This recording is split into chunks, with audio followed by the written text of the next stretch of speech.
Good morning, crafters. I hope you're having a lovely day. It's absolutely stunning here in Birmingham this afternoon. Beautiful weather. So, beautiful weather. I'm hoping to go out this afternoon. So, well, into the garden at anyway, because we're still in lockdown. But I thought I'd come on and show you what I've been working on, which are these two lovely little suitcases.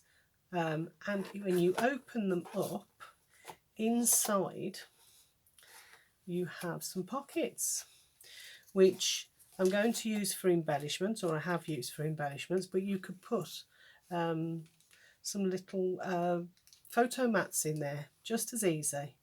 But this one is for embellishments to go to a friend that's feeling a little lost at the moment because of the lockdown. So that one's going to be winging their way tomorrow. And I thought I'd show you how I make them. Now, it's not my idea. I've just made a few changes to something I saw a couple of days ago on, let me just remember the name of the Live, Love, Scrap suitcase tutorial. That's the one. And I'll leave a link below to her channel. Just a few basic changes. I do want to find some velcros as well to hold those down. I cannot. I've searched the room, searched my craft room, can't find it. Isn't it always the way? So as soon as I've got the velcros on, that'll be winging its way out. Now, this was the first one I did, and unfortunately, you know, you do when you're in the room, you're crafting away, you're in the zone, and I completely zoned out and ended up sticking that down completely. So luckily it was my first trial, so it won't be wasted. I will fill it up and send it to somebody, but it opens completely differently. I don't know what happened. I was just away with the fairies, I think. So let's pop them to one side and start off with what we need. So this is all the papers we need. I used 2 pieces of A4, not A4, 12 by 12 to get this, and a few scraps that I had as well, and that's got me everything. So you'll need, for your base, you'll need 1 piece of card, and I'm using double-sided on this, 11" by 8 inches. You'll need 4 pieces of card measuring 4 pieces of card measuring 3 by 3¼ by 12 inches. You'll need 2 pieces for the straps, so you'll need 2 pieces that are 1" by 12". You'll need a piece for the handle, which is 1" by 4. You'll need 2 pieces for the bows, which are 11. That's not 11 inches. No, 1" by 7 inches. So 2 for the bows. For the pockets on the inside, now you don't have to do this if you don't want to. On this one, I haven't put the pockets in here, but on this one, I have. I've popped the pockets here. So for those, you need 2 pieces of card measuring 5 5/8 by 2 1/4. For the binding to hold your 4 pockets, you will need 2 pieces of card, and these were scraps. Both of them are 5 5/8. One is 5 5/8 by 1 3/4, and one's 5 5/8 by 1 1/4. Okay, so I've done some pre-scoring beforehand. The other thing I will, I'll tell you when I get to that. So this is all the paper that you need. I'm going to pop those to one side and we'll get to it. So I'll start with the base for the suitcase. So what you're going to do is you are going to very easily score on all 4 sides at 1". So 1" all the way round. Very simple. So that's 1 inch, and last one 1 inch. So score those really well. Then once you've done all the way around, you're going to pop it back in, and then on the long edge you're going to score at 5 inch and at 6 inch. I'm going to sit down and work out what all the centimetres are, and I'll put it all below and across on my blog, which I've been neglecting a lot recently. But I'm hoping to sort of reinvigorate it a little bit. So what you've got now, so you've got 1 inch score all the way around, and you've got these two in the middle at 5 and 6. So what we're going to do is we've got square right in the middle, and we're going to cut that out. We're going to cut away all of the score line as well. So where you can see the score, I want to get rid of all of that on both sides of that square. So I'm going to take my scissors. Don't forget, don't take it all the way to the end. Don't snip like that, because you end up breaking the card, and that can cause a rip later on. So I'm cutting all the way up, and I'll do that on both sides like that, stopping just the other side of that long score line so that I can get at it easy and cut all of that away. Okay, and then I'm going to, I might use my little scissors actually, it might be easier to get in to it. I'm going to cut that. No, big scissors are better, I think. Cut that away, or if you have a scalpel, you can cut it with your scalpel. So that's that one gone, and then this side. So that's got rid of both of those squares, completely gone. Okay, just neaten that up because that's a bit messy there. Let's come back, get that right into the jaws of my scissors and take it down. Right, so when you get to that point, we're then going to work on these corners on each end. So these are going to be our tabs. So again, I'm going to cut the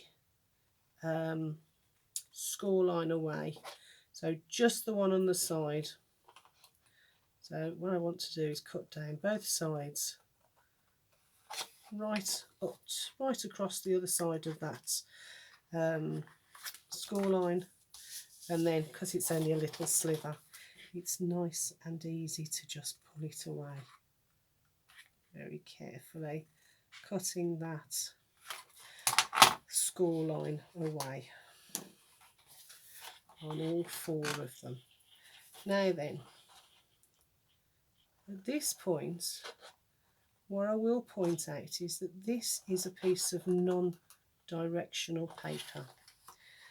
So if you want to use directional paper, this is going to be a problem for you, because what will happen is if you do the one piece method, which is the one I'm doing now, you will end up with your pattern upside down on one side. So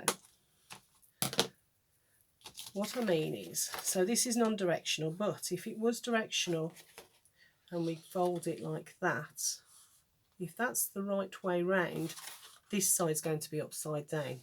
So if you get to this point and you think, I wanted directional paper, what we can do is use directional paper. So just a very, very quick in the middle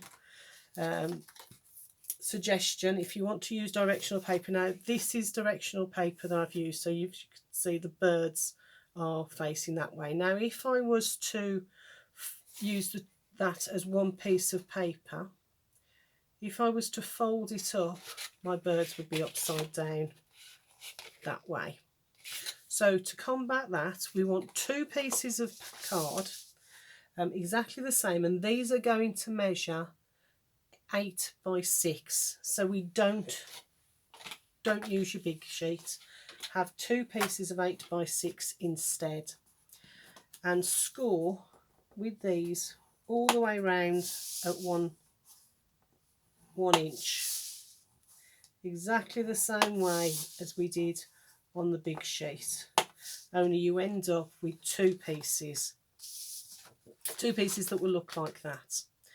Okay, then what we're going to do is, what we've done here is, having your directional paper, you're going to cut away these squares at the bottom and that side, and then you're going to cut your tabs at the top exactly the same as I've done here. So this then becomes that piece. We would do the same with this piece, so let me just very quickly do that and I'll show you. Right, I'm not going to take my time with this, I'm just doing it really quick, so I'm not cutting, not being careful to cut away the score lines. So we would end up with one piece like that and a second piece, and what we would do is we would then glue one piece on top of another to create the same, only this time, once this is glued here, we have the birds this way and that way, so that when we then lift it up, both sides will be the right way round. Okay, so that's just how to do if you've got directional paper. So it just means we end up in exactly the same place once we've glued this one on top of that. We've got exactly the same template as we've got for the one sheet, but because we've been careful and cut our squares out at the bottom of our directional papers and our tabs at the top, we then glue them together, being careful to make sure that they're facing opposite ways, so our birds are the right way around there. So we're going to glue it like that, and then when we lift it up, we've got our birds facing the right way. The one thing to remember when you do use this method, if you're using directional paper, is that whichever one is on the bottom, so whichever one you put on the bottom, that side is going to be your front, because then we've got the crease there, it just looks tidier. Okay, just very quickly. I will tidy those up and use them later. So we've got that done. Now I'm going to pop that to one side, and I'm going to bring in my binding. So my 2 pieces of binding were 5 5/8 by 1 3/4 and 5 5/8 by 1 1/4, and I'm now going to score it at 1/2 inch on both of the short sides. So put the short side in the top, score down at 1/2 inch, flip it round and do exactly the same on that side.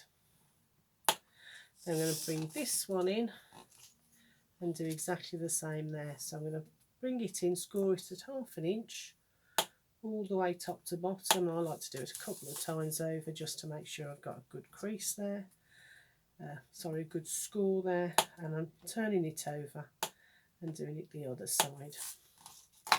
So now I can fold it like that, and this is now going to be my binding. Okay, that's that one, and that's this one.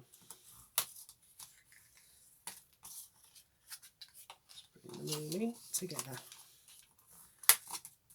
Okay, I'm going to pop that there and get rid of my scoreboard for a minute, although I'm not going to put it too far away because I will need it again for the pockets.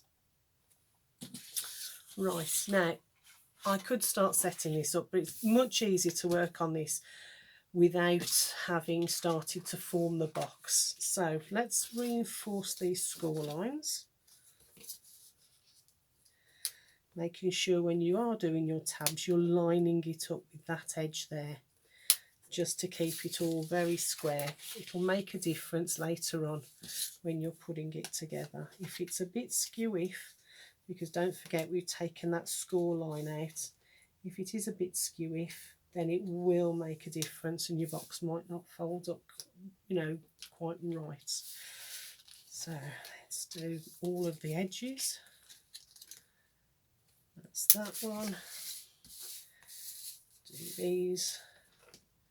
It's just like doing a box, you know, like the pizza boxes that we all started making a couple of years ago.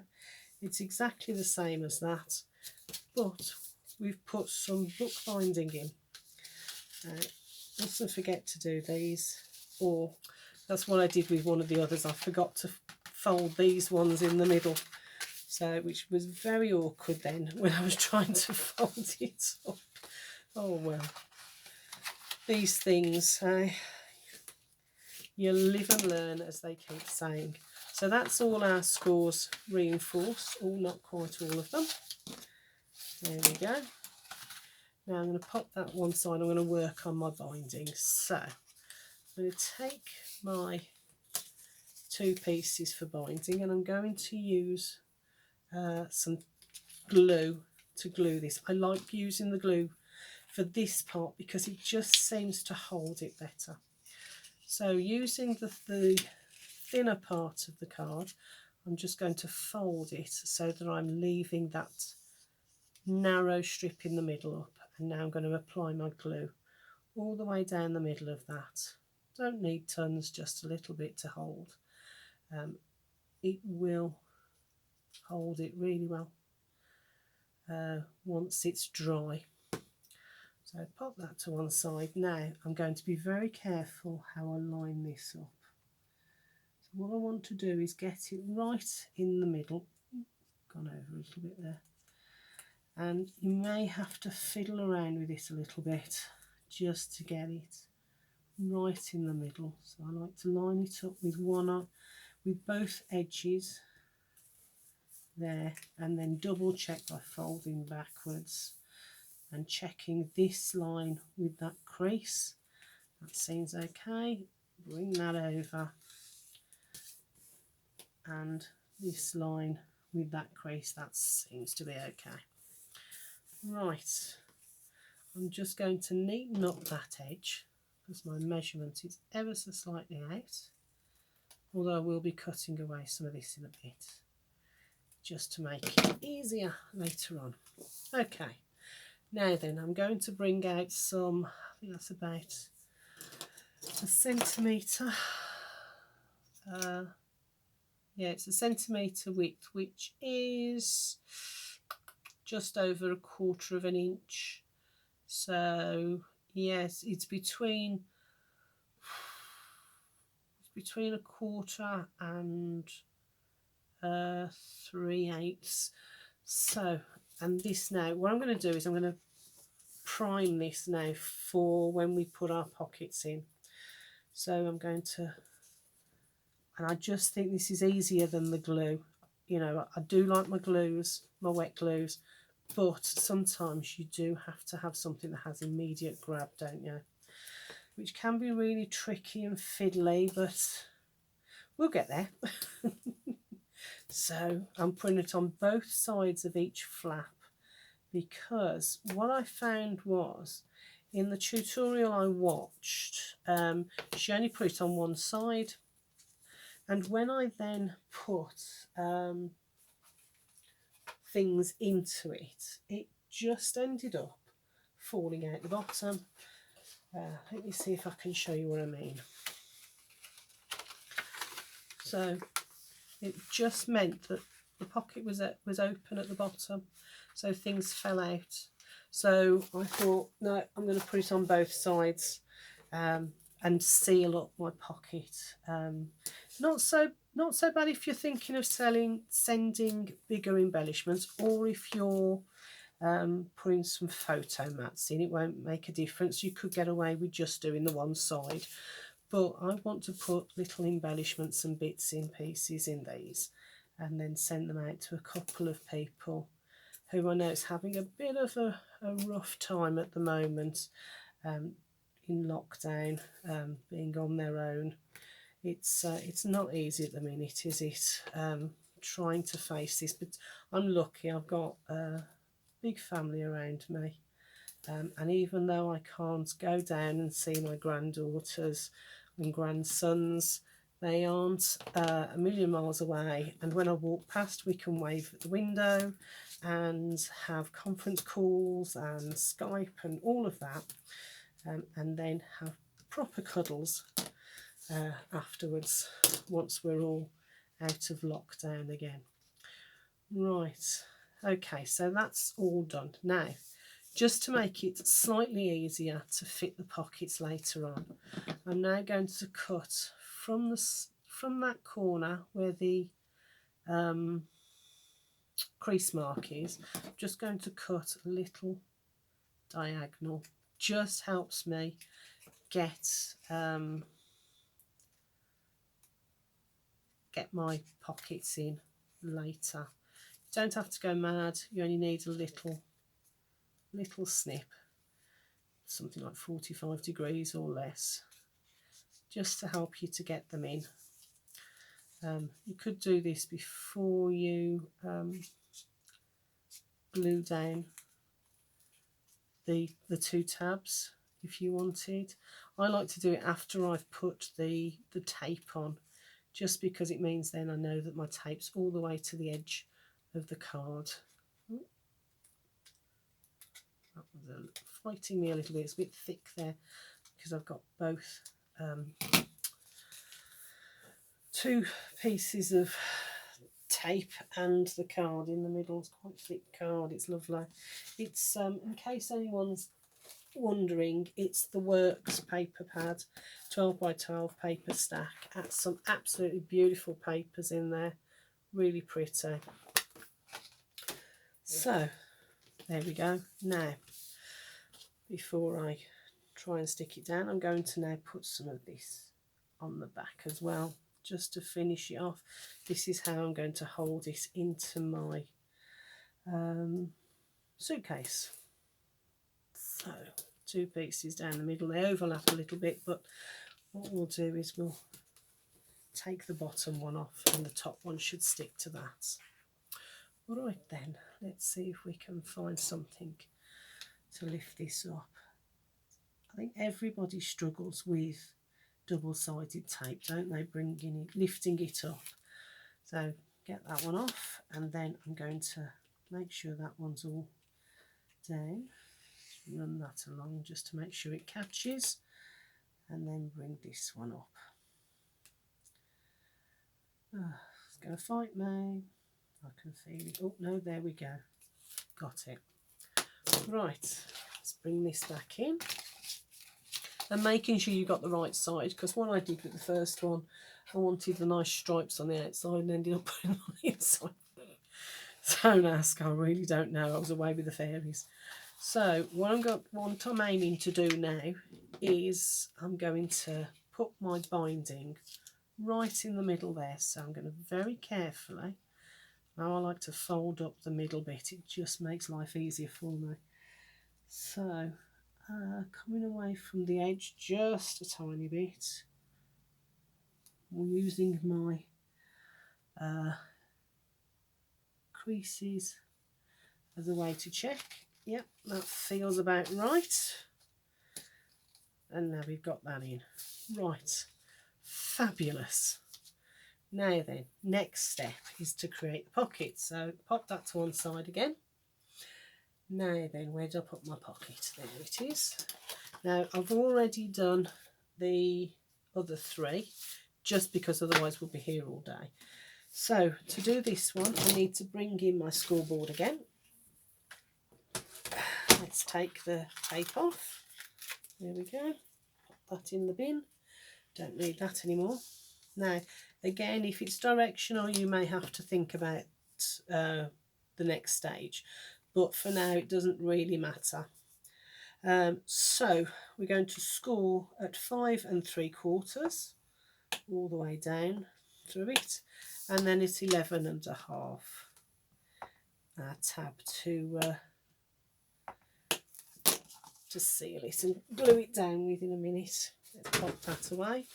Now, what we will need is we will need a little tab at the top, just to be able to get into whatever we're popping in there. Now, I like to put it on this side, so we've got our tab there and we've got this end, and that way my thumb hole is right in the middle there, rather than putting pressure on that joint there.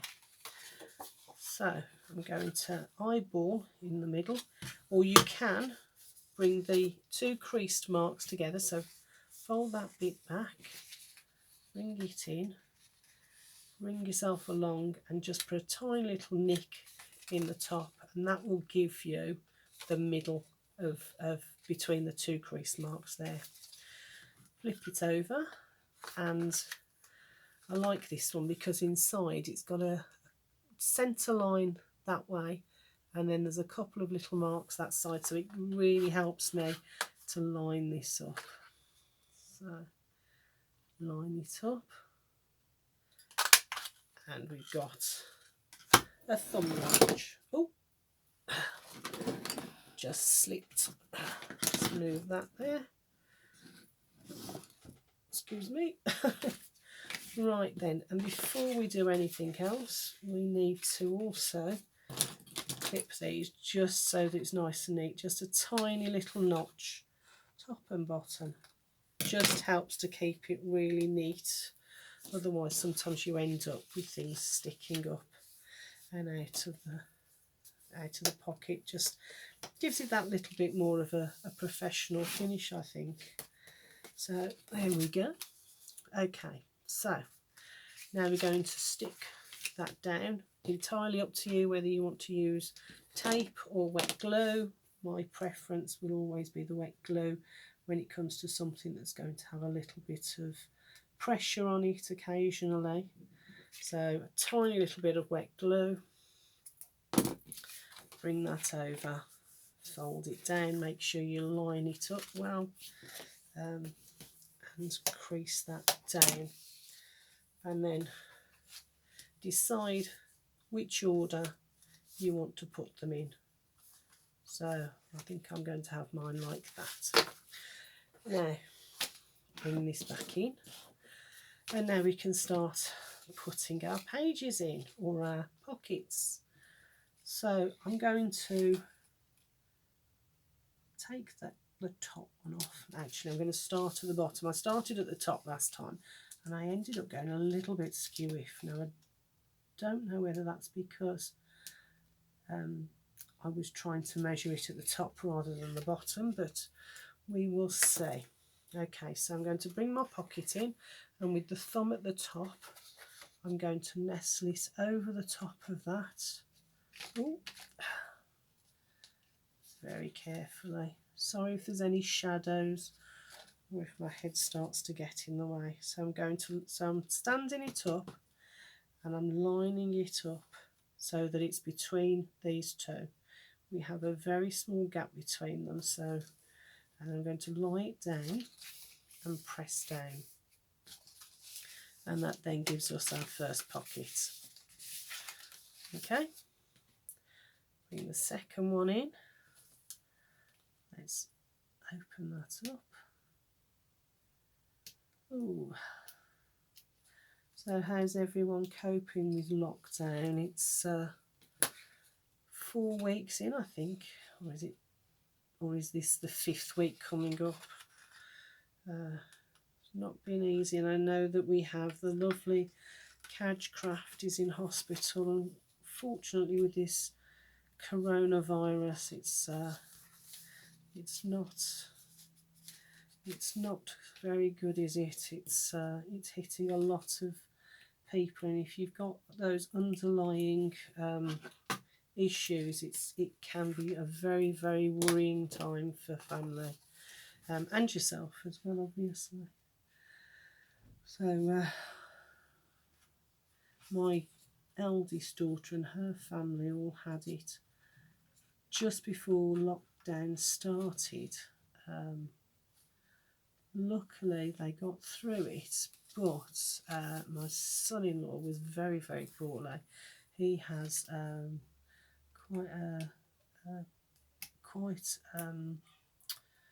he's got asthma, and it's quite acute, which I think it makes him particularly vulnerable to something like this, any respiratory issues. But he's okay now. He got through it. Didn't have to be hospitalised, thank goodness. But a very worrying time indeed. Right then, so we've put all of those in. What we need to do now is to do this end. So very carefully, I'm going to pop my scalpel in and just take off that end. If you are feeling brave, then please go ahead and do both sides at once, because it will stop this, because this can be a bit fiddly. But I am not brave enough to do both sides at the same time. So instead I prefer to, it is very fiddly, but I'd much prefer to do it this way. So reach in and get that. It's lovely paper, this is. I'd keep it for a few of the other projects I'm thinking about doing during this time. I think I've mentioned before I'm very lucky because I'm still working, but I'm able to work from home, so it does make a big difference to the day. And my routine is still, although slightly later, because obviously I haven't got to travel. And as I'm on the bus travelling, it takes me about an hour each day. 40 minutes if I'm lucky. But travelling down to the living room to start my day does make a big difference. So instead of getting up at 6:30, I'm getting up at 7:30. So yeah, right then. So when we get to this stage, now is the time when we need to now look at popping our other pockets on. So let's bring those in. So if you remember, these were 5 and 5/8 by 2 1/8.